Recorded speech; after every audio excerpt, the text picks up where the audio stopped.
आता बातमी आहे एका चिमुकल्याने छत्रपती शिवरायांचा राज्याभिषेक आपल्या घरी साजरा केल्याची।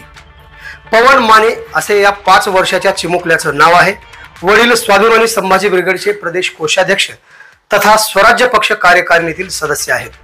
आपले वडील 6 जून रोजी रायगडावर शिवरायांच्या राज्याभिषेक सोहळ्यास गेल्याचे त्याला कळले आणि तेथील फोटो त्याने पाहिले।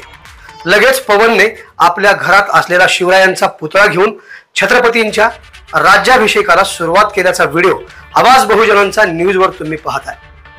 पवनचे वडील डॉक्टर गजानन माने यांच्याशी आम्ही संवाद साधला असता शिवरायांचा राज्याभिषेक सोहळा दरवर्षी आनंदोत्सवात साजरा करण्याचा संकल्प केला असून प्रत्येक शिवप्रेमींनी 6 जून रोजी आपल्या घरी शिवराज्याभिषेक सोहळा साजरा करण्याचे आवाहन देखील माने कुटुंबियांनी केले।